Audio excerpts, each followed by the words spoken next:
Seawolves, and welcome back to the show. Hope you're all feeling good. I got a little bit attacked by the flu yesterday, so I'm a little bit, you can probably hear it, my nose is pretty shut right now, so if I sound a little strange, that is why. But I'm already feeling a little bit better, so that's nice. And I have some delicious Earl Grey with some extra honey for my little bit sore throat in my official Seawolf mug. I hope you have something delicious there too. Are you ready? Here we go. 3, 2, 1. Cheers, wolves.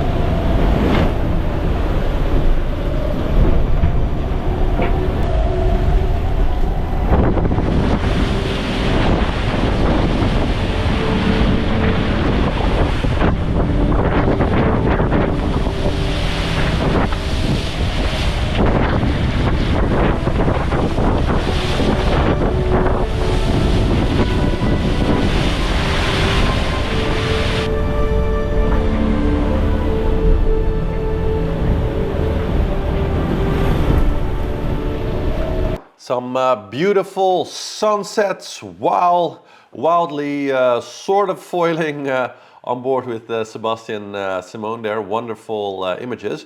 And interestingly enough, so many of the boats passing the Cape in the last 24 hours in some very, very rough conditions. However, very few skippers had the time to actually film a bit. So we actually don't really have any super good images of the actual sea state, and most of them didn't pass, near enough to the Cape so that they could actually see the rock the way that Johan Richomme and Charlie Dalin did. But we did get some nice images of the sea states.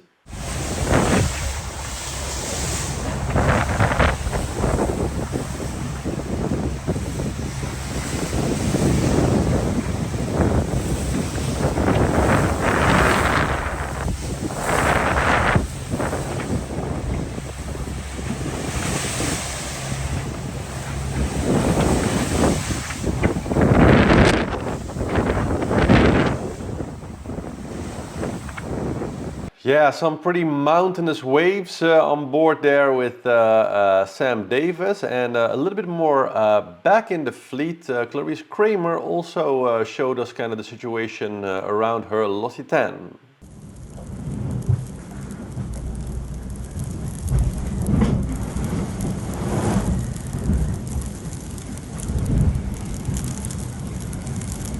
Voilà. Alors j'entends partout tout le monde dire ouais, le Pacifique c'est cool, on est dans des belles conditions. Ah, je galère de filmer là.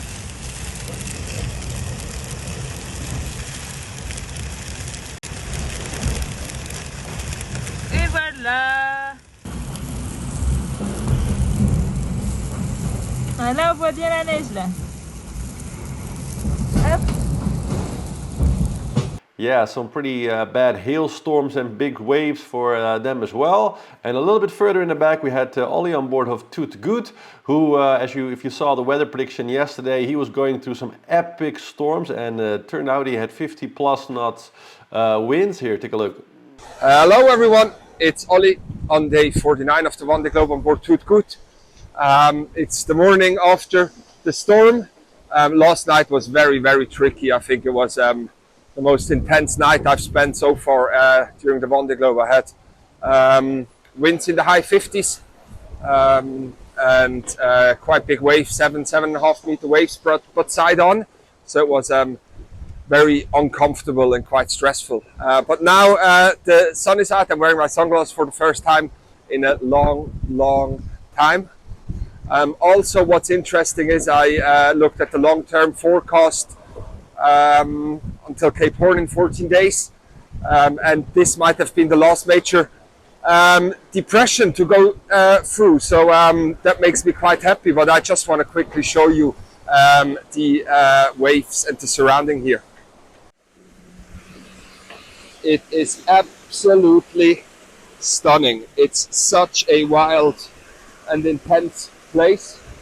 even though it's quite scary at times, and for certain very, it challenges you as a not just as a sailor but also as a human just to perform down here. What's for certain is that I will definitely be back. It's a magnificent place, very isolated, but just simply beautiful. Well, that's it for me today. For me on the agenda now, I'm kind of in the transition from this depression with strong winds and big waves into lighter stuff. So at the moment I'm still sailing with 2 reefs and my J2, and I gradually will increase the sail area, get my spinnaker up again later on, and then sail towards the anti-meridian, which I should reach in under 2 days at some point tomorrow. Until then, I'll give you an update again soon. Everyone, have a great weekend. Cheers. Yeah, so he also had a pretty rough night, but doing well and no major damages on board, so that is good. No further damages in the back of the fleet, but in the front, Yannick Besthaven last night, as he was approaching Cape Horn in 5-6 meter waves and some pretty chaotic wave states, he actually damaged part of his steering system. So one of the kind of connecting rods between the autopilot and the actual steering malfunctioned, or maybe sieved through, or something like that. We're not exactly completely sure what broke down or how it broke, but he contacted his shore team, telling them of the damage, and he spent several hours trying to kind of make a workaround, but he was in very heavy seas. I'm told that finally he was able to use some ropes to sort of reconnect the system so that his autopilot can communicate again with his steering. So he's not fully on, hand steering for the moment, though he has hand steered for a while, and he had to significantly reduce his speed also. So a bit unfortunate, 2 days of, I guess, a bit bad luck for Yannick. First losing one of his sails and damaging another. And of course damaging his sail hook, so he still has to go up the mast to fix that. He hasn't had the time yet. And now, a steering failure. Really too bad, but so he's dealing with it, and at least now he's underway kind of good. A little bit further behind, Issabelle Yoschke overnight had to completely disassemble her entire engine. She'd been a bit struggling with the engine for the last 2 days, wasn't really working the way it was supposed to. And finally they figured out what the problem was, but that necessitated her really taking the entire thing apart in order to get to one specific part that she needed to replace. So she did that over the night, and happy to report that her engine is now working again completely fine, so she can re-engage in the battle with Jean Le Cam there.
In the Southern Ocean. So yeah, lots going on, lots of strong sailing, and it's not going to let up, especially for the second foiling group. Finally, a word from Boris. Of course, more of you noticed that Boris hadn't made an update over the last few days, and the reason for that is that he was just in some very heavy seas over Christmas, and it was just kind of in a survival mode there. But today he made a good, nice, very detailed update about what is going on, and also about the weather prediction for the next few days, because the second foiler group is going to get some very heavy weather actually as they get past the Volksgrens and into the Atlantic towards the doldrums. So take a look what Boris had to say. Here we are passing the longitude of Cape Horn. That's us. There's Cape Horn. South America. Ciao Pacific. Goodbye. Let's see. Can we see Cape Horn? Anywhere out there behind these waves?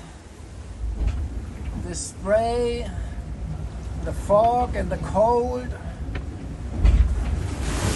Can an albatross show up? Please? Yeah, this can be over. This is enough. Enough rattling and jumping and bouncing and bashing and spraying. Permanent, relentless, cold. I'm fed up with that. I'm happy to leave this time. It has been okay. It has been good. But today I feel I'm ready for something new. We stop all this fog for weeks. This cold wetness, not being able to see anything. We have since then circumnavigated entirely Antarctica. We are now for the first time heading north, and I say that with tremendous relief and gratitude to the boat, the ocean, the winds, the team that have prepared the boat, everyone who supports us and follows us. Thank you for letting us through this hostile wilderness where we are very exposed if anything was to happen. We are very far away from everything and everyone and every possibility of support or assistance. And right now we are just coming back into the civilization, and I see this really with great relief, and I'm waiting impatiently for the end of the strong wind that I'm still feeling right now as we speak. The strong wind is funneled by the Andes, the mountains of the Andes, and coming in with aggressive gusts of over 30 knots here, hitting us in a very difficult sea state as well. We will have kind of a shadow of South America later today, and wind ebbing off, and that means for me the transition will materialize in my living conditions, which are very complicated at the moment, and that for me should be the sign for a little break, 24 hours of lighter wind conditions, where that are needed, and that I'm very much looking for. And it's needed because then the South Atlantic will demand us a lot. It was two big low pressures, storms. It will be very complicated the next 2 weeks going north, mostly upwind. It feels like a slap in the face, this forecast. It's like, haha, you think you have done the worst, but now here we show you what can come. The South Atlantic can be really, really nasty. We have seen that in the last ocean race. So I need to prepare myself mentally for the next big mountain to come over. And I need this break. I will open a little bottle of champagne that I think the team gave me for Christmas on the boat, but Christmas was just a terrible bashing and slamming exercise in the waves with very unstable conditions. So not much of Christmas this year, and this little break hopefully in the next 24 hours coming up, and then we make our way north to the Falklands and further onwards. Talk later. Bye bye. Thank you. Ciao. Yeah, so doing good, but bracing for some more days of some pretty intense sailing. Well, let's jump in here for the tactical look at what is going on. So yeah, we see that actually distance between the two leaders and Sebastian didn't get really that much bigger over the last 24 hours. We do, however, see that the kind of the idon course from the two of the leaders has really changed. If we take a look at the routages also here, let's pick Riom for change. We see that originally, so they had their courses really close here to the traffic separation zone and going, let's say, a more western route. But we see now, because of this very persistent area with kind of low wind that we were talking about, that might kind of sort of stop them and give the rest of the second foiler fleet a bit of a chance to catch up. We see that both gens now chose for a different scenario and are going for a route that is like much more west, much more further away from the coast. Kind of, you can see it quite well how it's developing here, in order to kind of avoid that entire area which is low wind everywhere and kind of sneak through. However, at the same, you can see that yeah, it feels almost a little bit like a trap when you see him go in there. You know, in the way that we previously kind of saw Lady Fortune go, pass on, and then everybody behind like, no, you will get some low wind or a storm or something like that. Now it seems a bit more like they are getting some of that themselves also, where they're trying to get through this. But you can see that this band more or less extending like all the way. So it's just the St. Helena high sort of extending all the way across the Atlantic and kind of getting in their way with some very persistent low winds there. And yeah, it looks like it's going to actually keep sort of spreading to the north of them. So even though they do get a bit more higher than the traffic separation zone, yeah, it doesn't seem that it's going to really stop them from getting stuck. So the question was a bit, do you get stuck here, do you get stuck there? And actually, if I look at the wind and the predictions and the routages now, I'm still not that convinced that this will be in the end like a better result than the other route, though, because they are also increasing their distance quite a bit. So I think it's a bit comme ci comme ça. But obviously they made the choice, so I'm sure they calculated everything, and this just percentage-wise comes out a little bit better. But yeah, we do see that because the second foiler group right behind keeps in strong wind. So what Boris was talking about, we can kind of see that happening also if we kind of go to the moment now. Let's actually select Boris here on Malizia. So so this is kind of where they are now. Now pretty strong weather. As they pass the Cape, a little bit lighter, so you see a bit in a lighter patch. Then as they pass the Falklands, they have very strong weather on one side of the Falklands, which is sort of a little bit avoiding by going on that side. But then as they pass the Falklands, they get, like Boris was saying, 2 more days of some very strong winds. Basically, no matter where they go, they get some strong winds, and all of it headwinds, so beating full on, and it's mostly somewhere between 20 and 30 knots. In the gusts, somewhere between like 35 and maybe up to 40. So some pretty intense sailing, and of course, it will give them fairly good speeds, but not the speeds, I think, like the 23, the 24s, you know, the long 24 hours of 21 knots type situations, but more of like a full-on beating speed. So probably more somewhere in the averages of around maybe 16 knots or something like that. So still a good speed compared to kind of the lower predictions for Joan and for Charlie. Like, so Sebastian Simone also doing fairly well. He has very good wind throughout, and is going to get, you know, a bit more closer and closer to the 2 leaders. But for the foiler group, it's kind of a midway. So they are definitely going to close the gap a little bit, but because of the very strong weather, they won't really be like optimally foiling. So it's not exactly like the highest possible speeds that they could do to catch up now that Joan and Charlie are finally sort of, you know, a little bit stuck somewhere, giving them a little bit chance to catch up. They're doing that. But ideally, of course, they would go a little bit faster than that. Then you can see Yannick Besthaven here in the back. So what I already talked about, falling behind quite a bit on the second foiler group because of the problem with his connection to his rudder. Then we see now Benjamin Dutroux and Clarice Kramer sailing very closely together. She kind of has Benjamin right on her heels, and yeah, both doing nice speeds around 14, 15 knots. So they're very close together. And Samantha sailing much more to the north in very strong wind, so kind of trying to save the boat. So she's kind of in saving boat mode, probably with wind speeds like well into the 40s where she is right now.